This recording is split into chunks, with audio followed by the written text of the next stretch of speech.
today Kilroy goes off the shelf, my bookshelf that is, on wargaming books or books about wargaming. And my first experience with this was the Complete Book of War Games, published in 1980, and the Best of Board Wargaming, also published in 1980. Now, these were kind of catalogs. This was actually published by the editors of the Consumer Guide, and so they were talking about war game offerings at that point.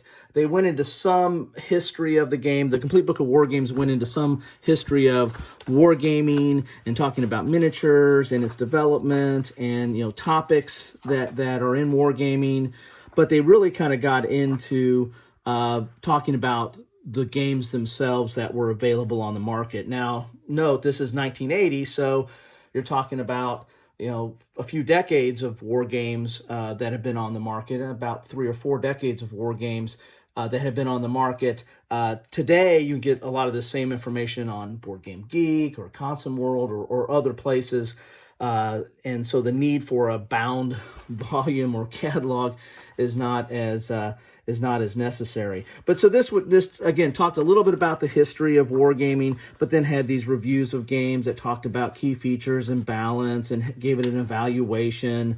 And it had, you know, several games listed in here. And so it's kind of interesting. It's, you know, more of a historical purposes now on wargaming, but kind of interesting nonetheless. The Best Book of Wargaming really kind of went more towards talking about reviewing board games that were available. It didn't have as much history in there, and it had this very kind of complicated rating system for some of the games here. As you can see here, there's like a exclamation point and a question mark and a percentage sign and an R and an S, and those things stood for, you know, the excitement level or rules clarity or complexity or realism or solitaire playability. So solitaire playability, even 1980. So these are kind of interesting, kind of an entryway into the hobby at that time of trying to figure out, well, what's out there and what, because you didn't have the internet.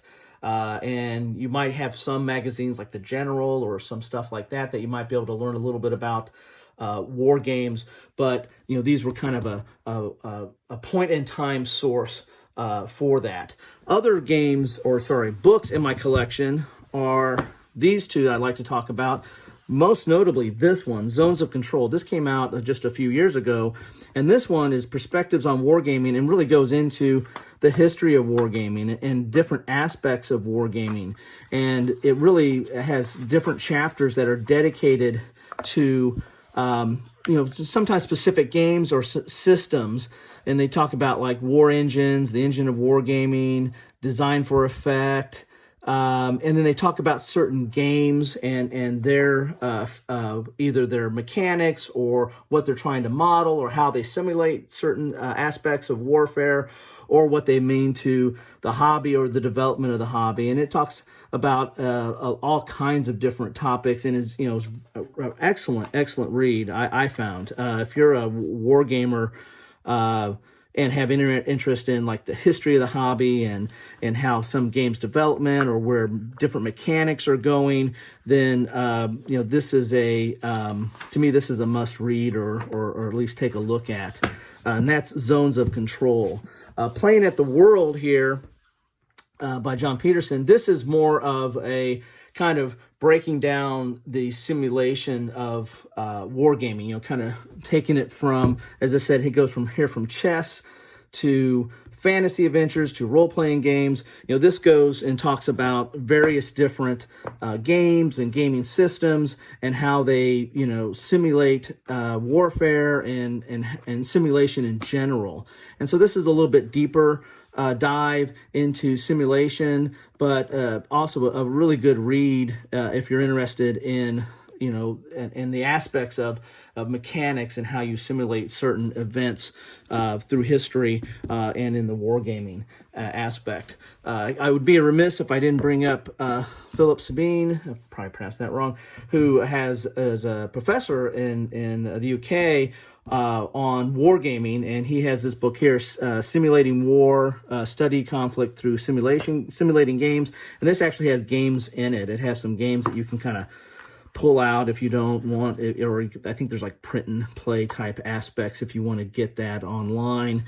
But it talks about developing games, and he teaches a whole class on developing war games and how you do simulations and how you develop games. And so this is a pretty interesting read. And then this is a more focused effort of his, Lost Battles, reconstructing the great clashes of ancient world. And this actually came along with his game Lost Battles, which was an ancient kind of a battle kit. It was a rule set which is in here that you could use to model and play several different ancient scenarios. And the game actually came with components and scenarios that was bore out of this book. If you read this book, it kind of talks about how that was developed and what he's looking at, and the aspects of that game and that simulation exercise that he was working on. So this is kind of a more focused effort that's coming out of his simulating war book and class that he has. And there's some other materials online if you're interested in reading up about him or his class or some of the efforts of his students. They develop war games, I think, as part of the project of that class. So anyway, so this is an interesting read as well. So if you want to get deeper into how war games are developed, these two books are a good read. If you want a little bit more of a survey of simulation or specifically of wargaming throughout history and some of the more some of the newer developments, then I highly recommend Zones of Control. And if you just want to trip down memory lane and look at the way the wargaming hobby looked from one perspective in the 1980s, then take a look at these two books. You probably can find them out there somewhere. Heck, and this one was featuring Dungeons and Dragons, no less.